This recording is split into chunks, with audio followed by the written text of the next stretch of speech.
Buenas tardes, ¿cómo les va? Me engancho un poco con la charla de recién. Habló de dos conquistas, ¿no? Dos cambios, la conquista, dijo, geográfica y el cambio tecnológico. Yo me voy a referir un poquito al cambio tecnológico y empezaría diciéndoles que lo que está sucediendo hoy con lo que es la tecnología de la información y las comunicaciones es un fenómeno que lo llamamos modernización, pero la verdad que es muchísimo más que eso. O sea, el título es modernización y todo el mundo es modernización. Yo trabajo en el Ministerio de Modernización, pero en realidad es una palabra que queda un poco chica para lo que nos está pasando, que es algo muchísimo más radical. Y es radical, y tanto es así, y creo que iba a la pregunta de cuánto tiempo va a tardar en cambiar el Estado. Estoy totalmente de acuerdo que el Estado cambia, y el Estado cambia muchísimo más rápido de lo que nosotros pensamos y queremos. Es básicamente porque nuestra mente está preparada para pensar en forma lineal. O sea, las cosas vienen sucediendo a un ritmo y fueron cambiando un ritmo y uno espera que sigan cambiando en ese ritmo. Entonces, cuando proyecta lo que venía viendo, espera que, bueno, que en 20 años pase eso, pero parecería ser que por esto de las tecnologías, los cambios están sucediendo a una velocidad que ya no es lineal, sino exponencial, y nos cuesta muchísimo pensar en esos términos y entender el proceso en que estamos. Y la verdad que, para decirlo de alguna manera, lo sufrimos bastante porque de algún modo uno se resiste muchas veces, porque no puede concebir este cambio, fue preparado para otra cosa, y lo que querría dejar, como todas las charlas, es que a veces, si va a suceder, es mejor aceptarlo y disfrutarlo de algún modo que estar todo el tiempo peleando con él, porque va a suceder igual. Y para comprenderlo un poco, así como los estados, coincido con Fabio cuando decía de las conquistas geográficas, etcétera, geológica, hubo dos procesos en lo que es el proceso de la información que hubo en la historia, y estamos justo en el tercero. El primero fue la escritura, y eso sucedió 3000 a.C., más o menos, se puede discutir, pero cambió. O sea, las ideas dejaron de estar, de ser una tradición, se cantaban, le contaba al otro, al hijo, pasaron a estar escritas, trajo las leyes, trajo un montón de cuestiones, las ideas pasaron a estar contenidas y se pudieron transmitir, y la tasa de aprendizaje de la humanidad cambió. Y se mantuvo así por 4500 años. Y la tasa fue casi lineal, hasta que apareció la imprenta, en el 1500. La imprenta hizo cosas muy raras, pero básicamente volvió a cambiar el mundo, porque la cantidad de información que se podía disponibilizar fue el salto, ya no fue de vuelta lineal, sino que fue geométrico. Y cambió la sociedad, cambió todo. Cambió la economía, cambió todo, digamos, apareció el papel moneda. Estamos en unas jornadas financieras, el papel moneda es producto de la imprenta, y para que tengan una idea, la primera moneda espuria fueron las indulgencias de la Iglesia, que era una moneda de cambio y era un título escritural, y fue con lo que cambió la economía mundial y vino el Renacimiento. Y nos cuesta pensar, dice, al final era información, dejó de ser un valor metálico a pasar información contenida en un papel que decía que alguien iba a responder por eso, lo que fuere.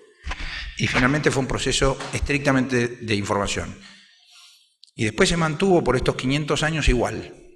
Pero primero tardó 4500 años, después 500 años después aparece la computación. Aparecen las computadoras, que hacen una cosa muy curiosa ya, es que no solamente contienen la información y la transmiten, la primera escritura la contenía, la otra la pudo difundir a una cantidad enorme de gente y crear otros instrumentos, sino que además la pudo combinar.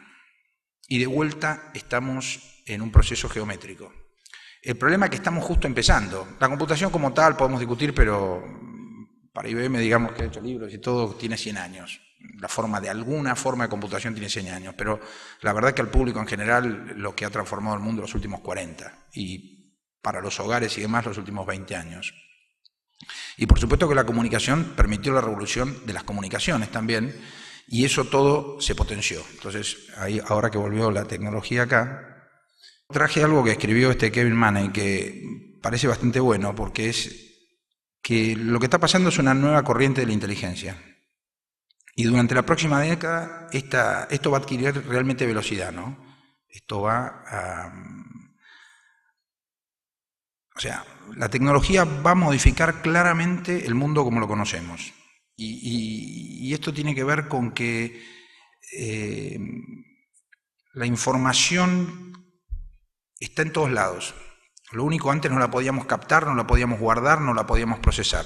Estamos en un proceso totalmente distinto, donde ahora podemos, diríamos, captar toda la información y procesarla. Todavía no lo hemos hecho porque no lo hemos terminado de hacer, pero es como el genoma humano, que antes tardaba no sé qué, ahora ya decodificaron el genoma humano y cambia todo. Nos van a decir qué enfermedad tenemos, digamos, impacta todo, todo. Lo que pasa es que estamos inmersos en esto, es como el día que estamos con Gutenberg, que inventó la imprenta.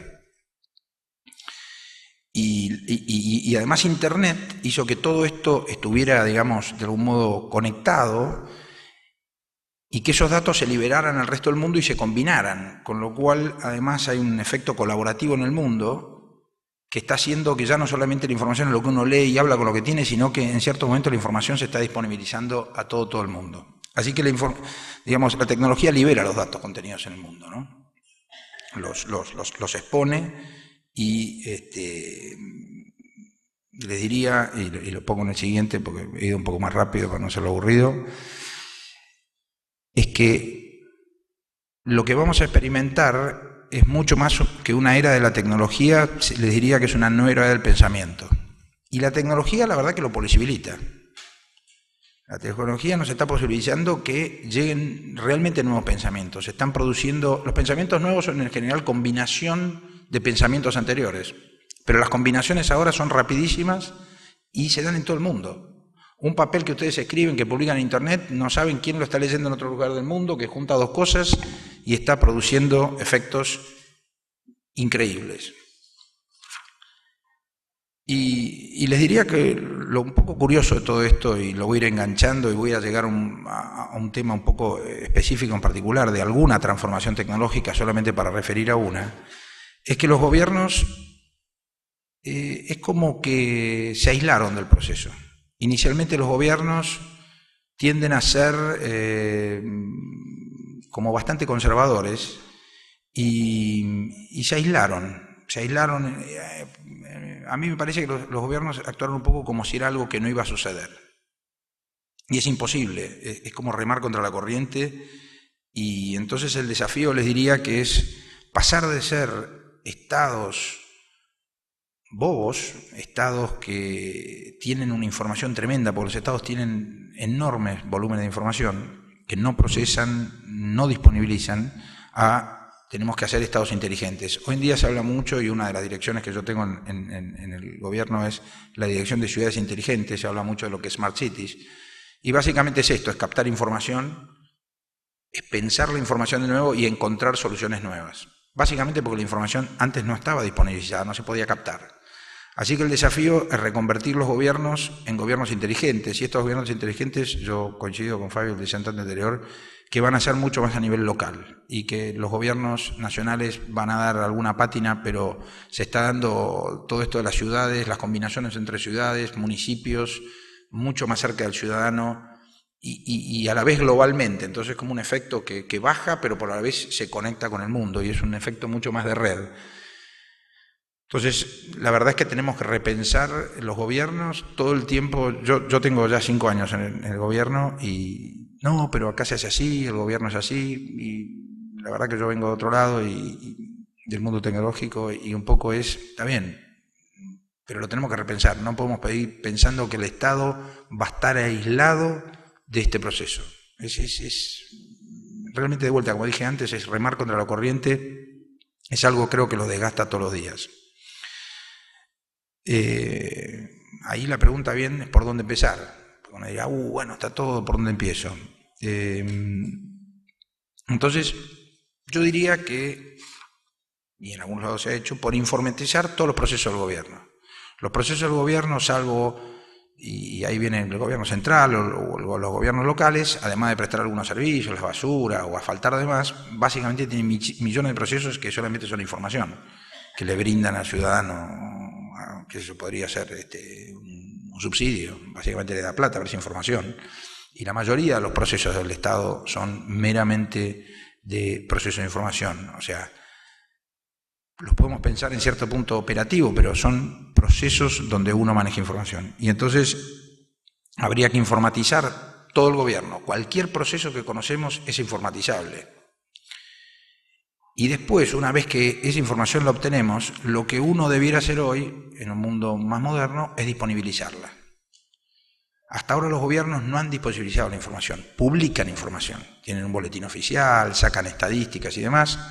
Los estados modernos lo que empezaron a hacer, la Ciudad de Buenos Aires lo empezó a hacer el año pasado, la Dirección de Gobierno Abierto depende de mí, es publicar los datos, no publicar el informe. Es como para ustedes sería fácil que el INDEC, en vez de publicar el índice que el mes pasado fue el 10, nos publique los datos con que construyó y después que cada uno construya el índice que quiera. ¿Por qué el Estado retiene la información? No se entiende. Y es el mayor productor de información en el mundo, son los estados. Los estados en casi todos los lugares, por cuestiones de transparencia, están publicando información. Pero a mí me parece que la parte de la transparencia, por supuesto que es muy importante, pero tiene una parte un poco a veces de marketing. Parece mucho más importante lo otro, que es llegar a un mundo colaborativo y que millones de personas, es curiosísimo, porque la gente está dispuesta a colaborar desinteresadamente. O sea, hay millones de casos de colaboración y lo primero que necesitan es materia prima, y la materia prima es la información. O sea que el Estado debe generar información, disponibilizar la información por transparencia, pero para mí es mucho más importante cuando ven las wiki, o sea, ver Wikipedia es un milagro. Nosotros estábamos acostumbrados a comprar esta enciclopedia ahora, ¿quién lo duda? Alguno podrá decir no es tan ajustada, puede ser con un personaje político, pero básicamente la información colaborativa que se está haciendo ahí es increíble. Nosotros el año pasado hicimos un concurso de aplicaciones y nos dieron gratis, la pusimos al público por supuesto, 52 aplicaciones sobre datos del gobierno para que la gente pudiera hacer cosas de distinto estilo. Y ya no es el Estado contratando a un programador, sino diciendo yo te doy la información, haz lo que quieras. Y la gente colabora, así que tiene este efecto de la transparencia, pero para mí es mucho más importante la parte colaborativa. Y la verdad que el gobierno de la ciudad es el único que lo está haciendo. Alguna provincia empezó a hacer algo, pero digamos en forma bastante masiva y demás, porque no solamente publicamos datos, sino que estamos publicando servicios. Los servicios de los mapas, o sea, si ustedes quieren construir hoy una aplicación y quieren ver cómo llegan de un lugar a otro, dónde está o demás, en vez de tener que recurrir a Google, que lo van a tener que pagar, pueden usar el servicio de todos los mapas de la ciudad, que la verdad que están muy buenos, gratis. Y son servicios gratis, y está muy bien que lo sean, ¿no? El boletín oficial de la ciudad, a diferencia de Nación, está publicado el año 96 acá, gratis todos los días, están todo lo que se hizo en la ciudad en el boletín oficial digitalizado. Entonces, hay un gran tema de, vuelvo a decir, generar información, disponibilizar la información y alentar, por supuesto, el proceso de trabajo colaborativo. Pero si yo les hablaba hace 10 años de esto, de que los estados iban a publicar la información y que la gente iba a trabajar colaborativamente para soluciones inteligentes del gobierno, parecía medio ciencia ficción. Hoy, bueno, eso va a pasar dentro de 50 años. Y uno ve lo que está pasando en Chicago, New York, los ingleses son los que están más adelante, tienen un sistema de gobierno abierto impresionante, impresionante lo que han hecho los ingleses. Acá en Argentina a veces no los quieren mucho, pero no importa, hay que copiarse de lo bueno. Lo fuimos a ver y realmente es notable, así que me parece que viene mucho, el cambio viene por ahí. Y después uno entra, todos ustedes forman parte de algún gobierno, sea el local o en otros lados, que es la transformación administrativa. El problema es que en todo esto que he contado parece fabuloso o está muy bueno, pero la verdad es que en casi todos lados, lamentablemente, empezamos muy de atrás. O sea, los estados han estado muy poco informatizados, en general han tenido información presupuestaria. Básicamente cuando llegamos acá al gobierno, el sistema que había era el SIGAF, era el sistema que tiene Hacienda, porque la cuestión era presupuestaria. Pero ni el sistema ni siquiera de liquidación de sueldos, ni sistemas transaccionales, la verdad que eran pequeños sistemas. Es increíble que un aparato con 125.000 empleados tuviera ese nivel de informatización. Cuesta realmente creerlo y arrancó muy de atrás. Esa transformación administrativa, donde más llama la atención, es en lo que podríamos llamar la tecnología papel. O sea, los estados se mueven por expedientes, realmente el que, a veces dicen yo compro, tengo un sistema de compras, y el sistema de compras del gobierno está bastante bueno, pero el que compra es el expediente. Ustedes tienen que documentar todo en un expediente y los trámites en el Estado son básicamente expedientes y son papeles que se juntan donde se muestran las voluntades y no hay manera de procesarlo. O sea, sigo en la tecnología que parece Gutenberg. Guardo papeles y solamente lo puedo procesar por la lectura de una persona. Realmente cuando lo digo esto en el 2013 es un anacronismo tal, y ustedes probablemente todos los días agarran expedientes y les parece lo más normal. Y les juro que es un anacronismo pero mortal. Estamos en términos de información en la edad de piedra. Pero es la edad de piedra, es una cosa... A mí me asombra todavía cuando algunos se resisten. Es claro que yo tengo el sistema que tengo que hacer gestión documental. No soy el tipo más querido del gobierno probablemente, porque cambió la vida de unos cuantos, pero lo que me deslumbra es el nivel a veces de resistencia, digamos, es aferrarse al papel. Es por tradición, ¿no? Entonces, nosotros, obviamente, más allá de esto, como decía, de los sistemas financieros, todas las transacciones siguen documentándose en papel y eso debe cambiar. Entonces es fundamental encarar en todos los gobiernos un proceso de gestión documental. Los dos estados que lo están haciendo en forma, digamos, masiva en la Argentina, les diría que es la Ciudad de Buenos Aires y San Luis, que han encarado cosas grandes. Tucumán está haciendo y otros que están haciendo, pero que lo han encarado en escala, digamos, como un proyecto global, y a él me quiero referir, porque si uno no termina con el papel, lamentablemente hay toda una mentalidad de que cualquier proceso que tengo, ustedes tenían el SIGAF o tienen el proceso de compra y demás, abajo tiene que ir, no puede ir más rápido con expediente de papel, y todo lo que hacían lo imprimen y lo iban metiendo en un expediente, cuando era electrónico. O sea, es como que ya tenemos que vencer eso, porque ese sistema básicamente va a ser el que esté abajo de todos los sistemas. Todos los actos del gobierno requieren su documentación y un expediente. ¿Cuál era la situación del gobierno de la Ciudad de Buenos Aires? Para referirme a un caso, me voy a referir en particular al caso de la Ciudad de Buenos Aires, que se conozco mejor. Y bastante curioso era que, como además quería publicar digitalmente, hacía una cosa muy curiosa. Todos los documentos no los escriben ustedes a mano más o a máquina, se escribían en una computadora, los imprimían, los metían en un expediente y cuando terminaba lo volvían a escanear y lo publicaban en internet en el boletín oficial. O sea, un documento que era ya electrónico, lo convertimos en papel y lo pasábamos de vuelta electrónico.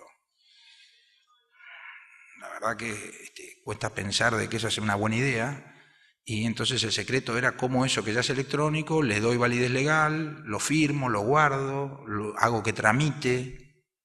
¿Para qué lo vuelvo a generar en papel? Nada más que por tradición, legalidad, abogados aferrados a su historia y algunas otras cuestiones que podemos. Y obviamente los objetivos de la modernización, con esto tiene que perseguir la eficiencia, la transparencia y la mejora de los servicios. En cuanto a la eficiencia, no hay mucho más, obviamente que un expediente electrónico o la documentación electrónica es el único que hace eficiente todos los demás procesos, porque como les dije, los demás procesos pueden ser fabulosos, pueden tener un sistema transaccional como el SAP, o pueden tener el SIGAF, o pueden tener compras y demás, pero todos esos procesos, el sistema de hospitales, todos los sistemas del gobierno seguían aferrados, los que hubiera, al papel. Entonces, en la eficiencia obviamente acelera la velocidad enormemente y además permite rediseñar circuitos, porque el papel tiene una lógica que cuando pasa a ser electrónico, digamos, un trámite pasa por lugares físicos a veces porque está cercano para que no vaya dos veces, pero si uno lo libera cambia totalmente su circuito. Y también el problema del lugar físico de la visualización, uno puede empezar a tomar vista a distancia, empieza a cambiar, el proceso completo cambia y la lógica cambia. La transparencia no hay duda, el papel no es el coso más seguro del mundo, es muchísimo más seguro un documento digital, tiene timestamping, no se puede cambiar, la firma no se puede cambiar. Los estados en general reciben un documento firmado por alguien con un sello. Yo hice la prueba porque me hicieron el desafío un día y mandé 100 notas en el gobierno, esto es cierto, con un rulo mío, con distintos sellos, y corrieron todos. Todos corrieron. Entonces fui y le dije, pero ¿qué seguridad tenés? Y la verdad que me dieron una razón bastante buena. Me dijeron al final, bueno, Eduardo, vos tenés razón, pero ¿sabes lo que pasa? Si viene un auditor y yo tengo el papel firmado, yo ya sé que no sé quién tiene el papel, si cambiaron la fecha, lo cambiaron, pero el auditor no me dice nada. Y con lo tuyo no lo sé. Por supuesto que pasa con el tiempo, ya hace 3 años que estamos con esto, ya ahora hay más de 5 millones de documentos, todo el mundo firma y se terminó el mito. Pero hay un gran mito. La verdad que ustedes y todos, me acuerdo que el secretario legal y técnico, Pablo Crucellas, cuando le iba a Mauricio a hacerle firmar un decreto, yo estaba en la Secretaría Legal y Técnica, y le decía, mira, yo tengo el expediente que respalda, pero te juro por Dios que no tengo idea quién lo firmó, si le cambiaron los papeles, yo no tengo idea. Y eso tiene a la seguridad y a la transparencia. Obviamente siempre hay lugares en el Estado que no quieren transparencia, pero no son la mayoría, la verdad, el problema no pasa por ahí. Hay un problema en algunos lugares, es cierto, pero el problema no pasa por ahí, es más usos y costumbres. Y después, esto libera recursos. Entonces lo primero que viene el susto, ¿qué pasa con las dotaciones? La verdad que el trabajo es infinito en el Estado y la verdad es que la gente se tiene que realocar en otro lugar y ha sucedido. O sea, este proceso empezó en el gobierno de la ciudad y no fue un problema. Y también fue como un gran problema. Uy, ¿qué pasa con las dotaciones? Entonces la mesa se queda sin trabajo. Eso no es así. Y se puede redireccionar a mejores, en general, servicios al público. No es. Y además ahora empezamos a que los trámites se puedan hacer directamente, va a empezar ahora en 2 meses, trámites a distancia. O sea que liberamos el asunto de que tengan que venir presencialmente a hacer su trámite. Con un expediente electrónico lo pueden ver a distancia, pueden tramitar a distancia, pueden subir documentos a distancia, lo pueden seguir y eso, el nivel de servicio al público escala a nivel exponencial. El gobierno de la ciudad lo que creó es un sistema de administración de documentos electrónicos que básicamente lo que quería era generar un repositorio único.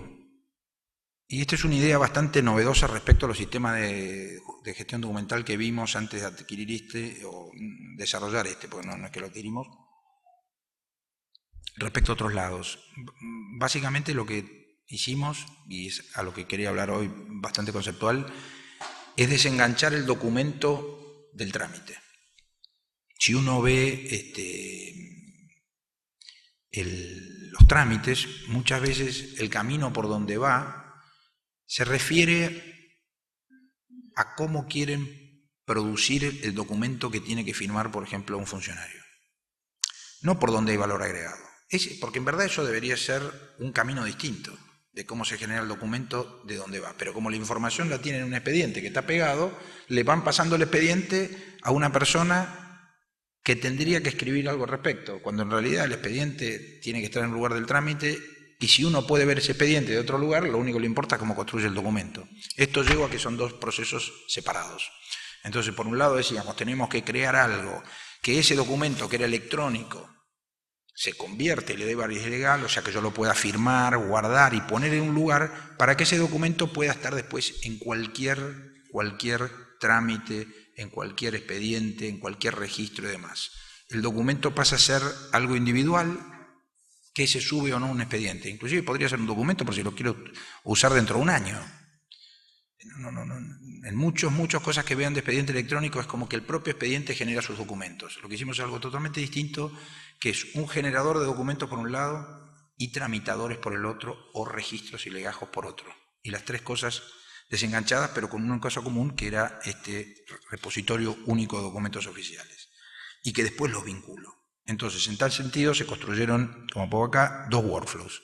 Un workflow de trabajo, son flujos de trabajo, en inglés workflows son muy conocidos, que son tramitación, y otro para la generación de los documentos. Esto le da una flexibilidad enorme y permite un montón de servicios, porque además cuando los demás sistemas quieren producir documentos, llaman a los generadores de documentos, no a un expediente electrónico. Un expediente es un mero es un contenedor, que es un índice que dice: estos documentos están juntos y producen un efecto administrativo. Pero básicamente los documentos son individuales y tienen que ser su individualidad.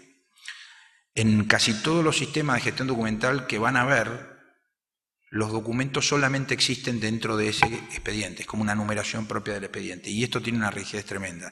Yo soy miembro del COFEFUP, donde se juntan todos función pública, y en varias provincias me han manifestado, no, pero ¿cómo hacen esto? Y le digo, básicamente están errando el camino, están juntando el expediente con el documento y ese, a mi entender, es un error enorme.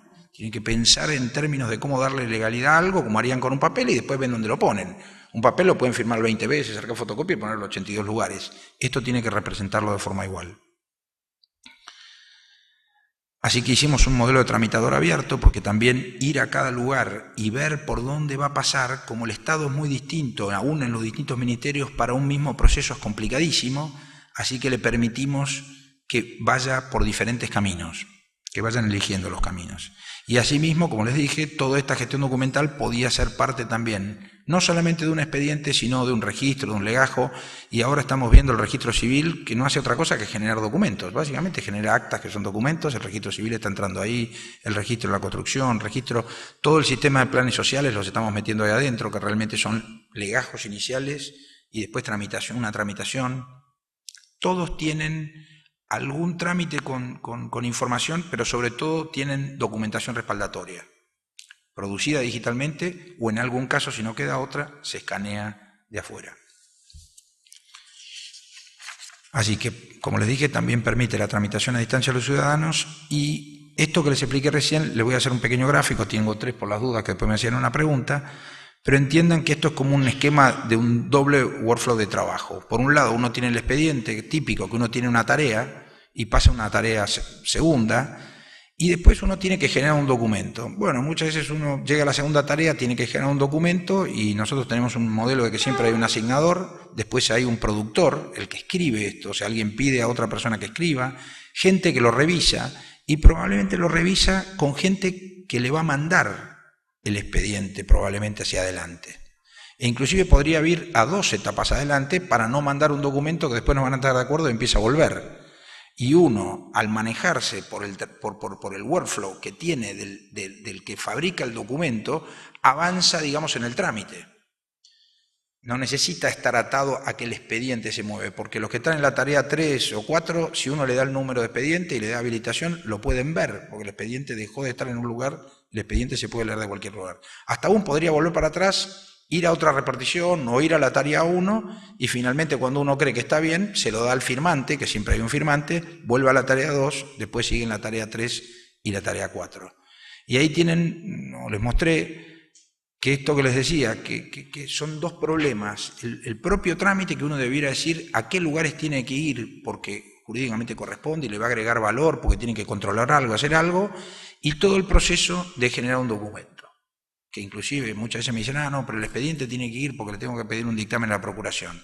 En verdad le pido que genere un dictamen a la Procuración, si ellos pueden ver el expediente, no necesitan ni siquiera que se lo giren. Lo generan, tienen el dictamen, yo lo vinculo, se puede hasta vincular después. Con esto les quiero decir que cambia totalmente lo que ustedes entendían por el proceso o el trámite de un expediente en papel, de un expediente digital. Y eso tiene o va a tener un impacto enorme en la administración, desde el punto estrictamente operativo. Por supuesto que se los puedo complicar si tengo un sistema que podría ser SIGAF, acá tomé el LOIS o demás, que yo tengo tareas, como les dije recién, tengo un asignador, un revisor, cambio, pero inclusive si yo tengo un sistema que es rígido porque tiene que pasar por algunos lugares, podría salir este sistema de expediente electrónico libre, porque yo necesitara que haga, qué sé yo, salió una norma de que ahora tiene que ir el trámite a otro lugar y todavía no puedo ir a reformar mi workflow, lo saco al expediente electrónico abierto, como muestro acá, tramito ahí, tiene ciertos controles de que tenga que volver a la misma tarea, o sea, yo puedo inclusive generar un documento ahí abajo y la tarea 3 recién puedo ir a una tarea 4, pero va a volver a la 5 inicial que está arriba, para cumplir con el trámite que podría ser, qué sé yo, compras. O sea, mañana dicen que para comprar además tiene que ir a tal lado. Entonces yo ya tengo todo un sistema fijo en compra que no lo puedo cambiar y bueno, a través del expediente puedo tener estos, no ya 2, 4 flujos de trabajo trabajando a la vez. Y después finalmente, por supuesto, siempre tiene que volver, como dije, cuando salí del 5 y al 6. Podría estar un rato contándoselos, solamente es para darle la idea de que no es solamente un problema que libero del papel y demás, empiezo a liberar los flujos de trabajo y por ende cambia la forma o va a cambiar claramente la forma en que se trabaja. Lo mismo sucede para alguien que está afuera, es igualito. Alguien que está afuera, en algún momento uno sale a lo que es un GEDO externo en la web, y un ciudadano, o sea, un asignador le pide a un ciudadano que pase a ser productor, que produzca un documento y lo devuelva, lo firme y lo devuelva. Esto representa lo que haría un ciudadano, que en vez de tener este generador de documentos, que es el GEDO, en el gobierno, lo tiene en la web. Esto es algo que antes de fin de año va a estar andando en el gobierno de la Ciudad de Buenos Aires para algunos trámites. Por supuesto va a ser un proceso un poco complicado porque el público tiene que entender y tenemos que darles claves y demás, pero después va seguro tener un impacto enorme, un cambio enorme. Así que bueno, ¿qué es otra cosa que hicimos? Es en la implementación. Si uno quiere abordar esto de golpe, es complejo, ya tenemos varios años con esto, así que lo primero que inventamos en un sistema que hoy en día creo que si al gobierno le dice que no está mal, no sé cómo se manejarían, que es un sistema de comunicaciones oficiales. Inventamos una cosa parecida entre el mail, y están las famosas notas, las notas en los memos que giraban. El gobierno de la Ciudad de Buenos Aires emitió el año pasado por electrónico 350.000 notas. 350.000 notas que tienen de promedio por lo menos 5 copias. Y como ahora tienen este sistema, hay muchas veces que quieren notificar a alguien y mandan a 200 juntos. Antes sacaban 200 fotocopias con 200 cadetes que circulaban. O sea, hicimos el cálculo del ahorro que produce por año solamente en movimientos de notas, y la cifra es escandalosa porque paga infinidad de cantidad de veces lo que hemos invertido en el sistema. Piensen que estamos multiplicando 350.000 probablemente por 10, o sea, 3,5 millones de veces que alguien fue caminando, llegó a otro lado, guardó un remito, lo firmó, que le había entregado la nota. Es increíble, es increíble. Y la verdad es que eso se completó y es muy bueno porque uno aprende a producir un documento y enviárselo a alguien, sin ser un expediente con toda la parte legal que asustaba. Pero con eso, el sistema en la ciudad, para que tengan una idea, tiene 44.500 usuarios. Capacitar 44.000 personas para usar algo es un problema grande que he tenido. Y fue una muy buena manera, así que por los que hay de otros gobiernos, recomiendo muchísimo empezar por ahí, empezar por algo sencillo y fácil, que son las notas y los memos, no largarse de entrada con todos los documentos de la ciudad y largarse de la ciudad o del estado, de la provincia, y largarse con el expediente de cabeza. Lo segundo sí es generar este generador. Todavía uno sigue tramitando en papel, que la gente está acostumbrada, pero le dice, señor, en vez de fabricar el documento en un Word y imprimirlo, no, genérelo y fírmelo. En todo caso, saca, todavía si no hay un expediente electrónico, saca una copia y la pone en el expediente, pero su documento no se pierde más, está guardado, aprenda a hacerlo, firme, le dimos claves. Así que lo segundo que hicimos fue poner este generador de documentos, y finalmente el expediente electrónico donde esos documentos están vinculados o contenidos, y ahí también pasamos a los registros. Los registros, la Ciudad de Buenos Aires tiene 87 registros por ley, de lo que quieran, del plomero, del electricista, o sea, registros que registran gente con distintos papeles y que hay que guardar a lo largo del tiempo. Más allá de lo que estamos haciendo, que creo que es el más importante, los dos más importantes, que es el registro único de beneficiarios de planes sociales, que son cientos de miles de personas, que nos va a permitir ver en un solo lugar todos los beneficios. La ciudad tiene solamente en desarrollo social 67 planes, si sumo cultura, educación, jefatura de gobierno, voy hasta deportes, como a 100 y pico, y solamente desarrollo social tiene 400.000 personas. La Ciudad de Buenos Aires tiene 3 millones de habitantes, así que tenemos más del 15 o 20% de la población con algún tipo de subsidio, y no tenemos un solo lugar para verlo, y eso es algo que también lo estamos haciendo desde ahí. Los resultados, como les decía, a la fecha de hoy migramos más del 65% de los trámites del gobierno, con más de 5 millones, y para fin de año el 100% de la tramitación del gobierno deja de estar en papel y pasa a ser electrónico. Por supuesto, el que se haya iniciado ese día en papel, el que inició en papel muere en papel, vamos a ir por los que se inician, pero no se va a iniciar, digamos, diría que en el mes de octubre no debería quedar ningún trámite del gobierno que inicia en papel. Ese es un cambio fenomenal, vamos a ser el primer estado en tener eso, y lo que les digo, además tiene un montón de cosas, porque nos estamos guardando metadatos, entonces uno empieza a tener la información, la tiene contenida ahí, y podemos empezar a procesar la información no leyéndola, O sea, podemos empezar a hacer un montón de cosas con nuestros expedientes. Se han creado distintos sistemas sobre la plataforma, el de locación de obras, el de archivo, el de firma de jefe de gobierno, los planes sociales, el RIB. Todos los expedientes de los empleados están estando ahí, porque son todos gestores documentales. Básicamente un legajo de un empleado es una colección de documentos. No tramita, pero es una colección de documentos. A veces se mueve de una repartición a otra, que es parecido a un expediente, pero finalmente es todo el mismo problema. ¿Cómo genero un documento? ¿Cómo lo vinculo? ¿Cómo lo guardo? ¿Dónde está? Lo que tiene es que son sistemas enormes porque tienen muchísimos usuarios, usan muchísima memoria porque generan documentos, eso es pesado, son sistemas enormes. Y ahora tenemos una mini crisis de escalabilidad. Entramos con demasiado juntos a la vez y está haciendo. También pusimos un escritorio único donde uno puede entrar, ver todas sus tareas de todos estos sistemas que le estoy diciendo de este sistema y de todos sus subordinados. Y uno puede ver la cantidad de tareas que tiene pendiente, porque lo otro que permitió esto, el expediente de papel en general solamente estaba a nivel de repartición. Yo sé que lo tiene tal repartición.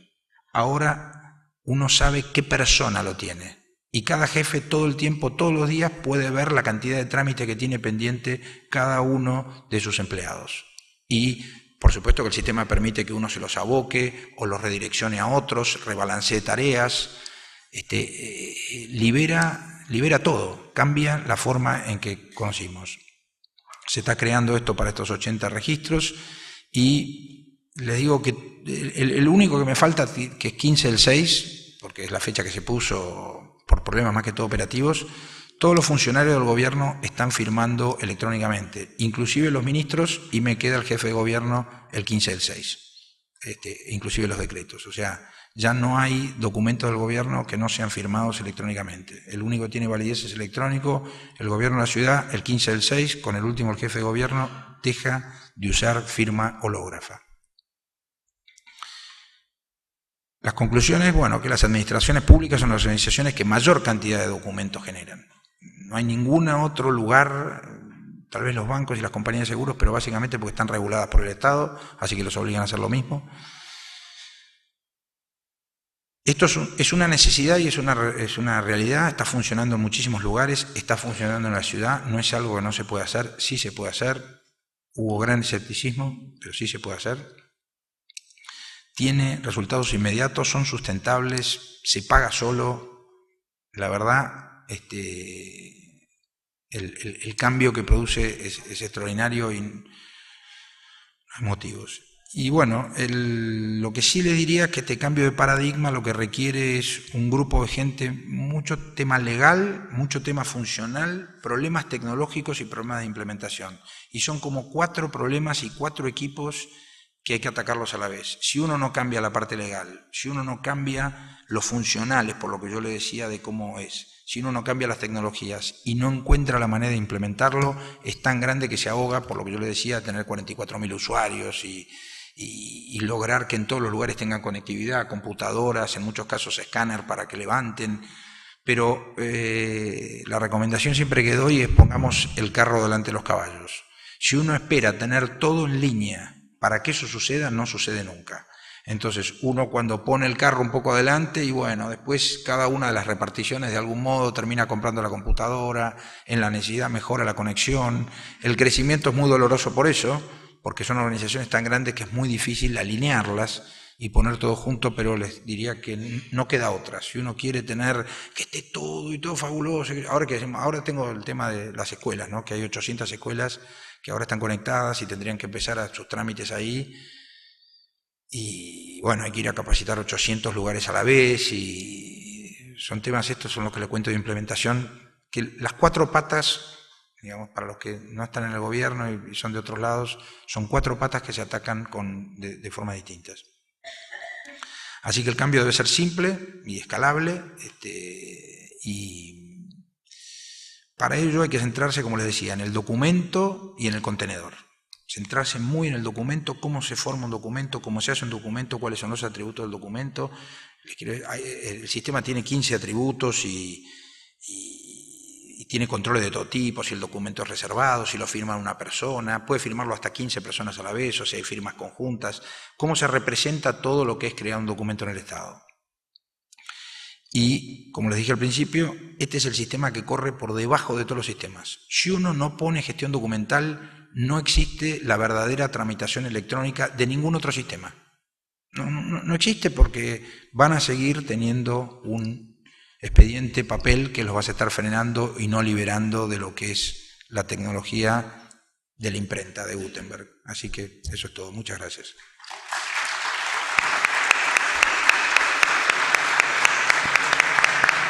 Justo, 40. Gracias, Eduardo. ¿Alguien tiene alguna consulta para hacerle a su secretario? Mi pregunta está orientada a la seguridad, no del sistema para ser violado, sino qué resguardo tiene como sistema paralelo o alternativo en caso de fallo del sistema.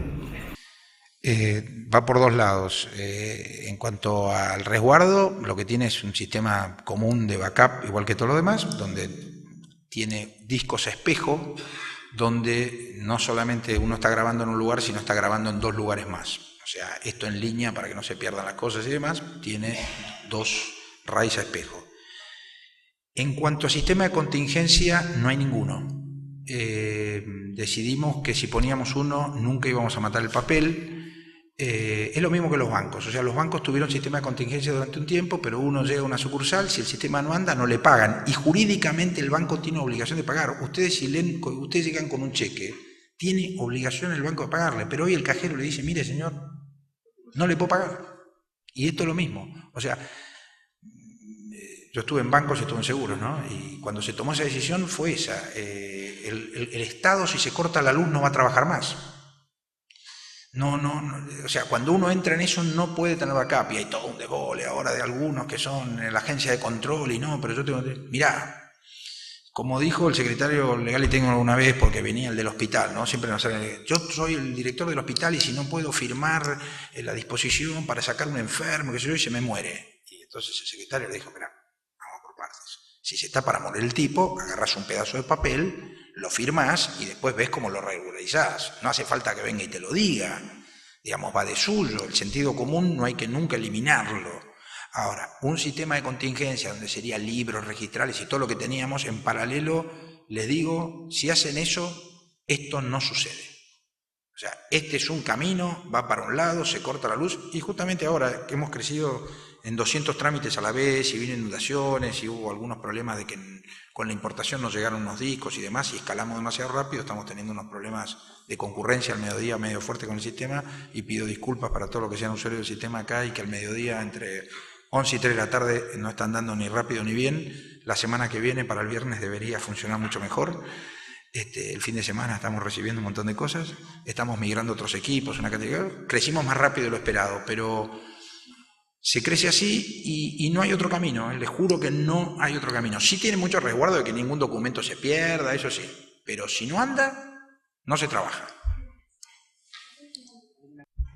¿Alguna consulta más?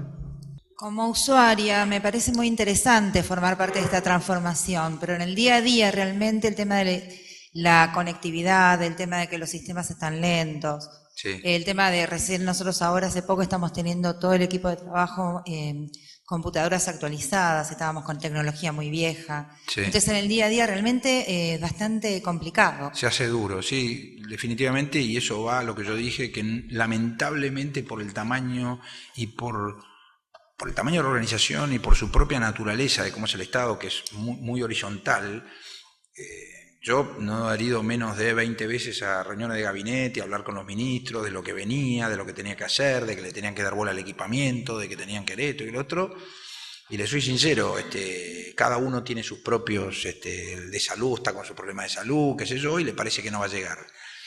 Lo que sí vimos que cuando llegó están reaccionando más o menos, no digo en todos lados, puede ser que en su caso no, pero en muchísimos lados están reaccionando con velocidad importante, qué sé yo. Ahora llegamos a educación y no sé qué, y bueno, Jorge Aguado, que es el encargado de sistemas, salió y compró de 1.300 escáneres. Y ahora vinieron las inundaciones y logré que por primera vez las comunas compraran 15 escáneres de 70 hojas por minuto para recibir la documentación de los vecinos. Y la verdad es que uno lo pide y va, y también le pedí a la ASI, que era la Agencia de Sistema de Información, que tuvieran los discos apropiados y que tuvieran esto y que tuvieran el otro. Y sucede que es una organización, la palabra que pondría es asincrónica. Y sincronizarlo es complicadísimo, porque son 12 ministerios, y pido disculpas por eso, pero es como que también tomamos la decisión de poner un poco el carro delante de los caballos y que ante la necesidad iban a reaccionar. Yo fui de vuelta esta semana he estado con todo el tema de inundaciones, porque me pusieron a coordinar todo el tema del trámite de las inundaciones, y solamente de trámite de inundaciones ya voy por 27.000 expedientes. 27.000 es un número interesante. Y con gente que no estaba muy capacitada y todo. La curva de aprendizaje, las primeras 2 semanas ahora están totalmente escaganeados, están corriendo, y eso también ha degradado, porque entramos de golpe con 27.000 expedientes que van y vienen para todos lados. Pero creo que en 15 días va a andar mejor, y respecto al lugar particular en donde está, o cualquiera esté, no queda otra que seguir hablando con los directores generales y decir, señores, va a haber que comprar los equipos a las agencias de sistema de información, si es una cuestión de conectividad, pero hubo una licitación que tardó muchísimo en venir, pero la ciudad hizo una licitación que ganó Telefónica, que no está completada, pero que conecta los 600 edificios, además de las 800 escuelas, ¿no? Los 600 edificios con una red de fibra y con una red suplente de WiMAX. De vueltas asincrónicas, cuán rápido van en la instalación telefónica de todos los puntos, va por un lado, pero si yo freno el otro y estoy esperando que llegue, no termino nunca más, y es un poco asincrónico, y lo único que puedo hacer es pedir disculpas, pero les juro que no hay otra, no hay otra. Yo me remonto directamente a la disertación anterior del señor Kedla, creo que es, cuando dijo de que un tema que él esperaba que le demoraba mucho más tiempo, ya lo tenía encima. Este caso viene a ser lo mismo, que quizás nosotros tenemos que esperar, quizás esto que usted está diciendo, quizás lo esperábamos más adelante. Ya está el tema. Ya está. Por eso le digo que lo felicito por su emprendimiento, y también lo debo felicitar por el sacrificio que le debe costar. Alguna comprensión familiar. Alguna comprensión, justamente. Sobre todo. O si no, también educar al ciudadano para que siga con la transformación. Por eso digo de que yo los felicito justamente por eso, y el esfuerzo que les debe costar a ustedes para poder determinar que este programa se ponga en ejecución. No sé si yo lo voy a ver en la ejecución de todo el programa en Buenos Aires, pero sinceramente lo espero. Bueno, muchas gracias. Así va a ser. Muchísimas gracias.